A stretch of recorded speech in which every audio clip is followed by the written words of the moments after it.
Salut les devins, c'est Saikyo. Je commence tout simplement par quelque chose d'important, c'est de m'excuser pour cette vidéo-là. Putain, le mec il commence une vidéo, il s'excuse, n'importe quoi. Non.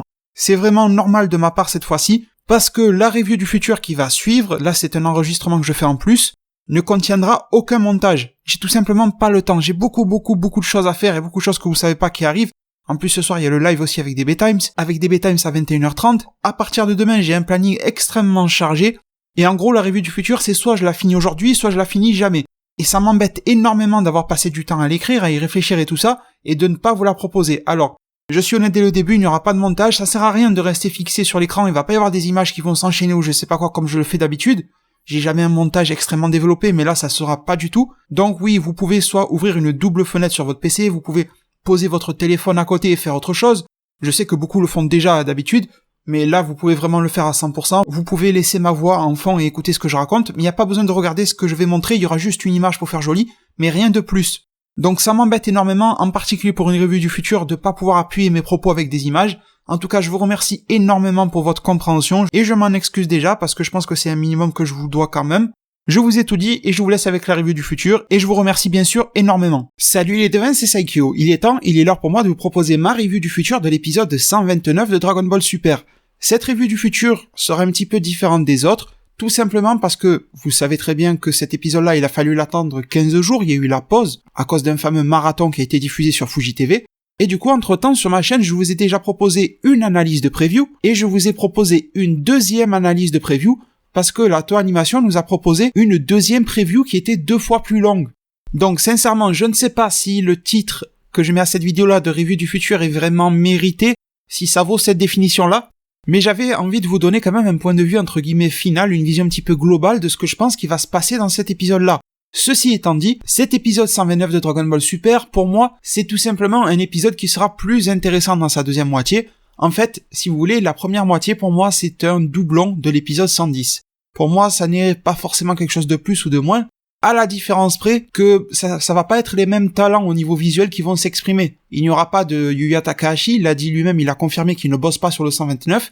Sur les visuels, on reconnaît facilement que c'est du Karazawa, qui a un style un petit peu proche, pour les personnes qui n'ont pas forcément l'habitude, de celui de Takahashi, mais si vous avez un œil un petit peu plus avisé, vous vous rendez compte que c'est pas vraiment du Takahashi. Donc voilà, toute une expérience au niveau du storyboard, au niveau des dessins, au niveau de l'animation, etc. Une expérience visuelle différente de l'épisode 110, mais au final, en termes de contenu, la première moitié d'épisode 129, très proche de ce qu'a pu vous proposer et nous proposer l'épisode 110.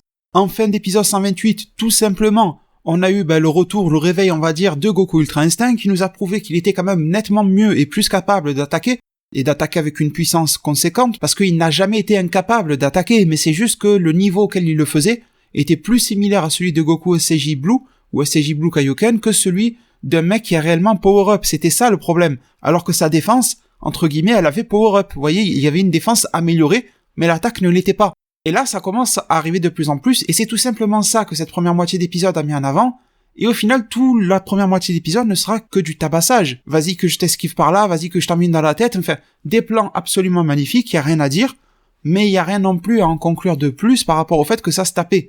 On sent que Jiren est en train de se donner de plus en plus, et certains d'entre vous me diront même que peut-être le fameux Jiren a été nerfé. Je ne sais pas, je ne pense pas, sincèrement. Je pense que c'est plus une question de mise en scène ou ce genre de choses qui a changé, mais pas vraiment sa puissance. Donc on sent qu'il est de plus en plus poussé, mais que Jiren a quand même toujours le dessus sur ce fameux Ultra Instinct Omen, le présage de l'Ultra Instinct. Et donc cette première moitié d'épisode se conclut tout simplement avec du côté de l'univers 11 de Vermouth, de Margarita, de Kai, plus de peur que de mal, parce qu'au final Jiren est supérieur. Du côté de l'univers 7, on a tout simplement Beerus qui est totalement apeuré, parce qu'il se dit que même l'Ultra Instinct ne peut pas venir à bout de ce gars-là. On a Vados qui est plutôt, enfin elle est univers 6 mais elle est assise à côté de Whis quoi, qui est plutôt hésitant sur la situation, et on a Whis qui est très confiant. Il ne dit rien mais il est souriant, enfin, il a pas un grand sourire, on voit pas toutes ses dents quoi, mais il esquisse son fameux petit sourire.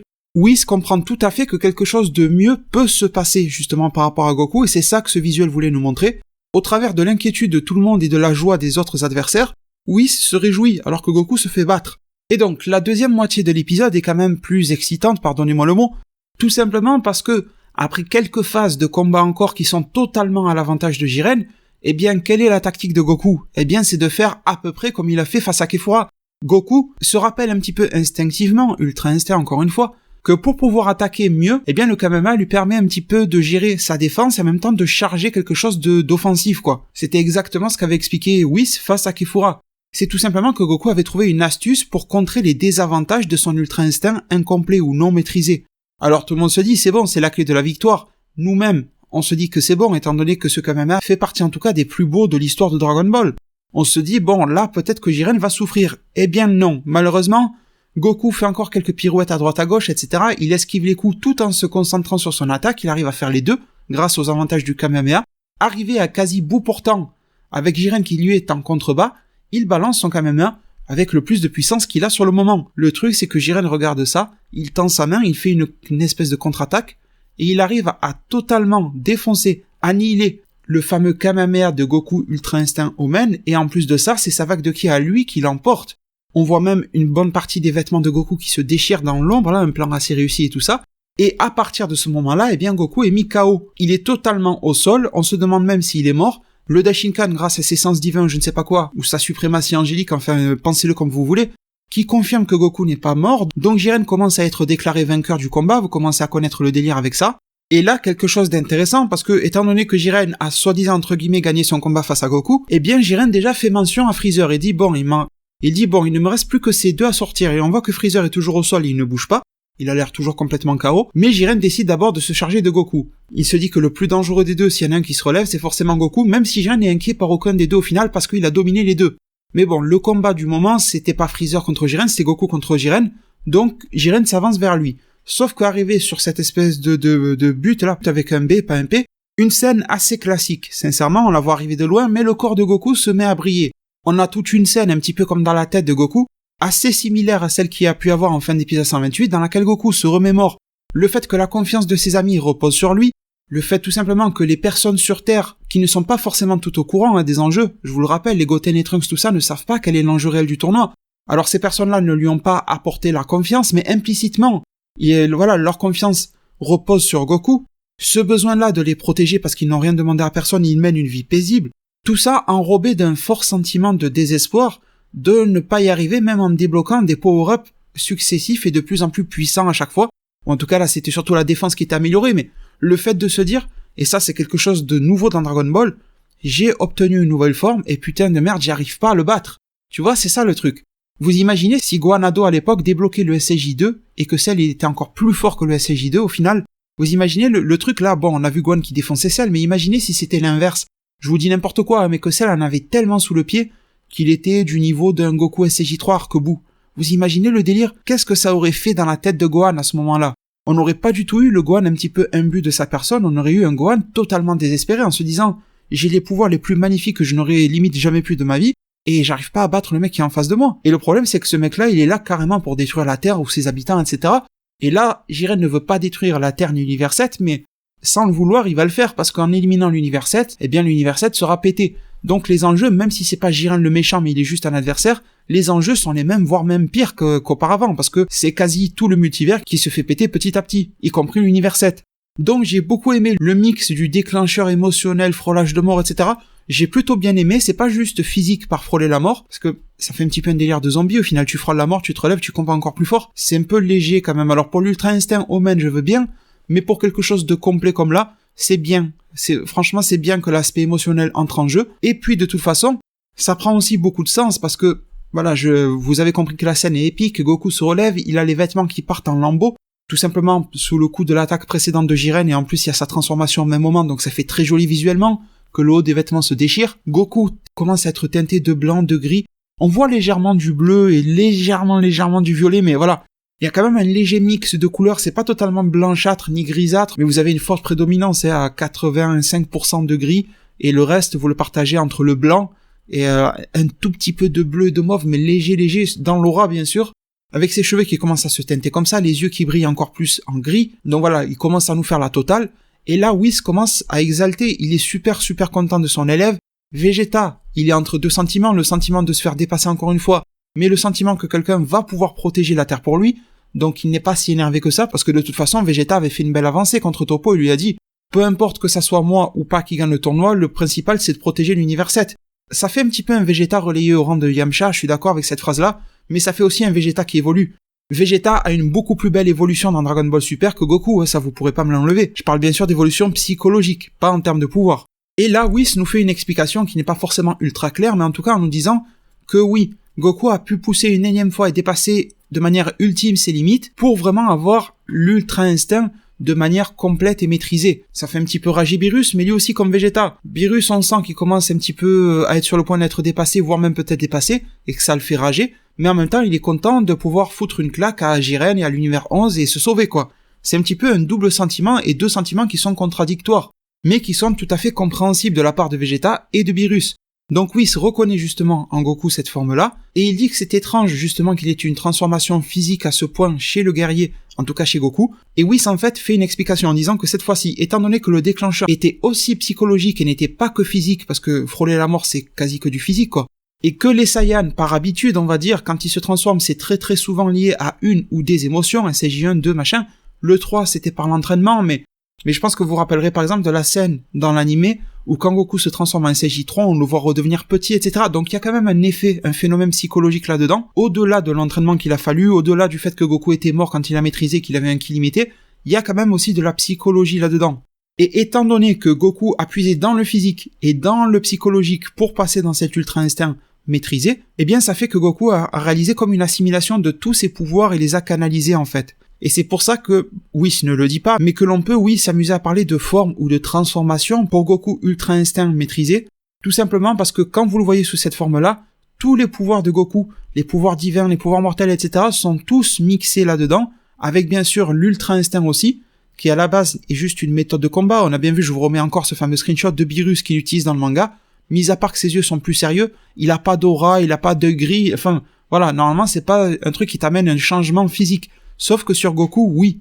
Chez un Saiyan comme Goku qui va puiser sur la dualité psychologique et physique, ça en fait une transformation. Et ça en fait un canalisateur de tous les pouvoirs qui sont en toi et qui sommeillent en toi. À la limite, le seul pouvoir qui n'est pas utilisé là, c'est la technique du Kaioken. Ça, on peut se demander, bon, c'est juste une volonté de la Toei, et franchement, s'ils ont envie de mélanger du rouge et du blanc, ils le feront. Mais sinon, toutes les formes qui sont des transformations, parce que le Kaioken n'est pas du tout une transformation, ça vraiment loin de là, eh bien, elles sont là, sous nos yeux, sous cette forme-là blanchâtre. C'est vrai que normalement, un mélange de couleurs, si vous amusez à prendre des tubes de peinture à l'eau, vous les mélangez tous, normalement ça vire au noir, parce qu'il y a tellement de couleurs mélangées que ça fait un truc un petit peu bizarre. Mais je pense que là, la Toei Animation n'a pas voulu faire le noir, parce que de base, les Saiyans ont les cheveux noirs, parce que l'Ultra Instinct Omen était noir avec des reflets, et parce que le blanc aussi dans la culture japonaise, mais la culture asiatique en général, symbolise, et dans beaucoup d'autres cultures, au niveau du chakra, du ki, du machin, symbolise beaucoup tout ce qui est pureté, machin. Donc il y a une forte symbolique et en même temps une non-répétition de ce qui a déjà été fait dans la série auparavant. Et le blanc, même si c'est très voyant, c'est pas excentrique. Le noir et le blanc sont, c'est pas des couleurs, mais bon, ce sont des couleurs entre guillemets qui ne sont pas excentriques comme du rouge, comme du bleu, comme du jaune, comme du violet s'il y en avait eu, comme du vert. C'est pas dans le même délire. Donc ça symbolise aussi cette forme d'apaisement, de canalisation des pouvoirs, ce genre de choses. Le blanc, le gris est un petit peu la couleur parfaite pour symboliser tout ça. Dans cet épisode-là, oui, ça en parlera même comme la forme ultime de Goku, étant donné qu'elle canalise les pouvoirs de Super Saiyan, de Super Saiyan God, de Super Saiyan Blue. Forcément, vu que le Blue c'est un mélange du God et du Super Saiyan, ça canalise l'Ultra Instinct, ça canalise ses pouvoirs de base quand il n'est pas transformé, ça canalise tout ce que vous voulez. Et là, les devants, on est très proche de la fin d'épisode. Jiren et Goku ont l'occasion de s'échanger quelques coups, sauf que là, Jiren est totalement dépassé. Goku le dépasse en défense, il esquive tout, et il le dépasse en attaque. Jiren se fait fracasser, Jiren tape des têtes, comme s'il découvrait la douleur encore une fois. Jiren comprend et dit alors que Goku est passé à un tout autre niveau, mais que d'après lui, d'après Jiren, sa puissance peut aller au-delà de tous les pouvoirs que toute la démonstration de pouvoir que Goku vient de faire.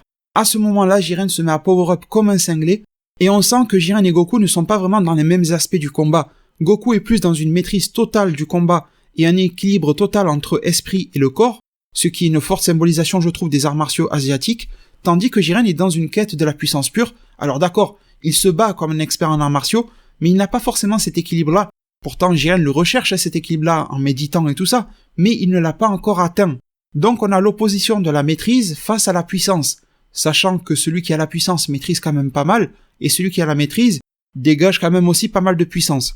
Donc un combat assez équilibré avec des points forts et des points faibles de chaque côté, et sur les plans finaux de cet épisode-là, au moment où Jiren se met à power-up et à déployer le plus de puissance qu'il peut, enfin, supposément, parce que je pense que Jiren peut quand même dépasser ses limites, mais en tout cas, là, il va à son full power, j'en ai déjà parlé dans une autre vidéo, eh bien le ring du tournoi du pouvoir se met à vibrer, à se détacher. Jiren crée comme une espèce de vent, vous voyez, de tornade, etc. grâce à sa puissance, et cela, toutes ces vibrations réveillent Freezer. Freezer ne faisait pas soi-disant d'être KO, je ne sais pas quoi. Freezer est vraiment réveillé par tout ça. C'est pas lui qui avait un plan, mais par contre, là oui, ces plans vont pouvoir se mettre en action, c'est ce que cette fin d'épisode nous tease, et qui correspondait au développement choquant promis par la deuxième preview numéro 2, là. Freezer est sonné, etc., il se réveille, il voit un Goku blanc, il voit un Jiren qui power up, il comprend pas trop bien, il a instinctivement le regard tourné vers les gradins, en fait. En regardant vers l'univers 7, il voit que Vegeta est dedans, il voit que C-17 n'est plus là, il le cherche sur le ring, il en déduit alors qu'il est mort, et le temps de se remettre un petit peu de ses esprits, il se rend compte que la situation est tout à fait favorable pour lui. Et Freezer est très content et il esquisse même un sourire pendant qu'il essaye de se remettre un petit peu sur pattes. Et l'épisode se conclut avec ce plan sur Jiren et Goku et aussi sur Freezer, disant que ce n'est pas encore le moment pour lui d'agir, qu'il va regarder un petit peu comment ça se passe, et nous faisant comprendre que le moment venu, il agira d'une manière ou d'une autre. Bien sûr avec cette promesse que Freezer fera quelque chose pour l'épisode 130. Voilà les devins, c'est ainsi et sur ça que ma review du futur, qui était nettement plus intéressante je pense sur sa deuxième moitié d'épisode, se conclut. Si vous trouvez par rapport à d'habitude qu'elle est moins détaillée, etc., je vous renvoie vers mes 2 analyses de prévues de l'épisode, c'est aussi pour ça, parce que j'ai déjà bien analysé le sujet avant que je me suis permis d'aller plus vite aujourd'hui, pas plus vite en temps, mais plus vite dans l'enchaînement des éléments. Je vous remercie énormément de m'avoir suivi et écouté durant cette vidéo-là. J'espère pouvoir, comme d'habitude, pouvoir vous retrouver très nombreux au niveau des soutiens, les fameux likes, les j'aime, c'est super important de votre part. Prenez tous très bien soin de votre futur, et à plus pour de prochains arts divinatoires.